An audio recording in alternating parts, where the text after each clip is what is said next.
South Yarra was one of the very first suburbs of Melbourne. There used to be large, stately manor houses here with huge gardens, but now this is one of the most densely populated suburbs of Melbourne. The Englefield aims to capture the spirit of those large family homes.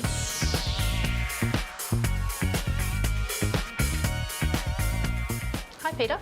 Hi Lisa. Welcome to the Englefield. Thank you. Gosh, it really is like a boutique hotel, isn't it? Yeah, that's exactly what we're going for when we designed this lobby. I've got the penthouse ready for you. I'd love to show you. Ah, super. Oh, I like the way the lift opens straight into the apartment. Oh, wow. Oh, this really is an apartment that's built for families. Absolutely. One of the mantras we had when we were designing the apartment was a life collected. So we wanted to make sure that we had the spaces, the provisions to display all the things that you bring to a home so that it really could be a home for a family. So it's got lovely oak floors, fireplace, marble benches. Yeah, and we actually start to think about these things as pieces of furniture. So these are kind of like your heirloom pieces that you'd see at your grandma's house, Yeah. with the kind of really considered design.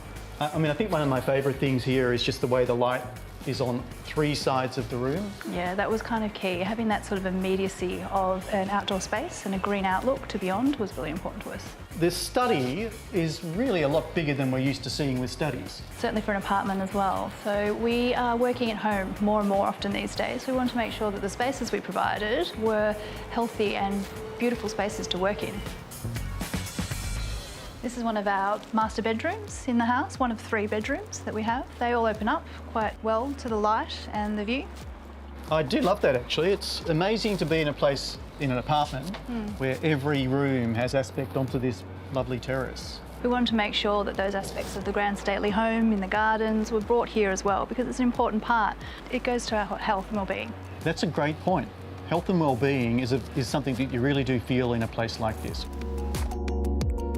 That sense of quality goes right through the project though. I mean, we had a look in the bathrooms and the bathrooms really have, I would call it a hotel level of quality. Yeah, we were very conscious of wanting to create some customised pieces. So Nick, we're surrounded by high density development in this area. Like the developers, some of them really do rack and stack it. That's not the approach you took here, is it? No, it's not. We really focused on high-end design, and the idea was larger living spaces, greater design principles which focused on natural light, more spaces that were similar to what we thought proportions that you'd find in your family home. And every apartment that we designed here, one of the focuses was promoting 3 sides of natural light. Ultimately, what we expected for the project demanded a lesser number, larger footprints, and that's why we arrived with the number we did. The street has got a lovely mews feel. It's almost like a sort of English feel. Chambers Street, South Yarra came up and we jumped at the opportunity. The surrounding amenity, the train station, Chapel Street, Jam Factory, local restaurants, bars, and the shopping precinct is second to none in Melbourne. Well, we had a look in the wine cellar and there's obviously a trust between all the occupants. Everyone who's here, they share similar values, and it's its own little community which has been nice to see. Let's face it, as we approach 2020, we really can't afford to have 2.4 people rattling around a 3-bedroom house on a garden block in the inner suburbs. We need to embrace apartment living and make it a genuine option for families. I think this is exactly what we're looking for.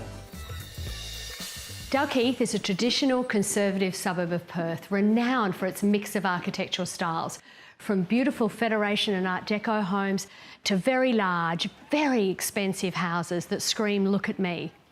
But this place is none of those.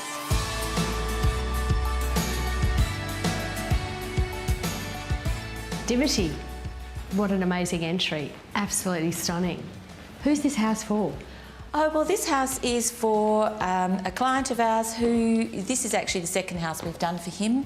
The first house we did for him, he was single, and then as his situation changed and with small children, he wanted a really robust, family-friendly house that the children would be able to grow up in. I'm interested in this batten screen. We're looking through into, sort of seeing into a studies. Yes, that's correct. The owner, he likes to be able to work from home sometimes, and this space was designed as his home office. Right. As you arrive, it sort of wants to be screened, but he still wants to be able to be connected. So you've got this fantastic entertaining area, grass playground area and pool. It's like a feast. Yes, indeed, it is like a feast. I think what was really important for them was that the kids be able to be outside a lot, but also be able to be seen. We wanted it to be really open, so the spaces would flow really fluidly one into the other, and we wanted to try and avoid using lots of walls and doors. So this space is really one large space divided up by things like this courtyard, which comes into the space, This brings the garden in. And brings the garden inside, and then that creates a separation between the living and the dining space. And then as you move into the kitchen dining area, there's this sort of cabinet work element that conceals a number of functional items like the laundry, pantry and powder room.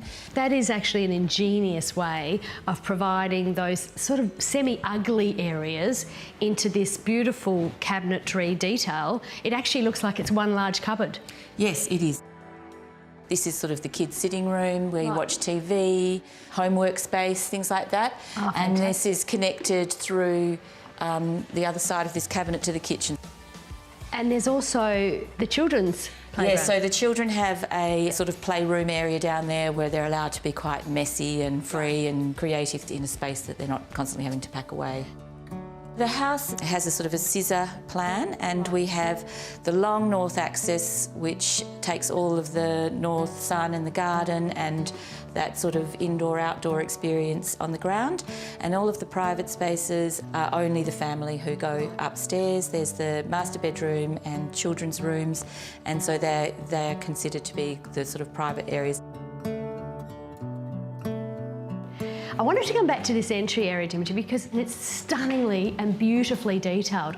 It's very elegant, but my absolute favourite detail is this one. Tell me about it. So we came up with the idea that we could make these really narrow slots, and then we have put 3 pieces of laminated glass that are on edge into the slot, because therefore you won't be able to see through it. It just purely brings light. It conducts light through the wall, they're very heavy, thick walls, so and that changes throughout the day. So Dimitri, another detail I'm really interested to know about is this amazing screen. Yeah, this was another challenging detail actually. The owner, who was also the builder, came up with the ingenious idea of actually pouring it in situ, which was going to remove a lot of the visual clutter of some of the engineering required to keep it in place. And we were very impressed with the outcome that he managed to achieve. The sense of an outdoor room where you can really occupy and be outside was quite important, and also where you can still get glimpses of the river through the screen, but a sense of privacy from the street. This house demonstrates that beautifully detailed, elegant architecture has an allure that is timeless and awe-inspiring. And that takes real skill to be able to achieve.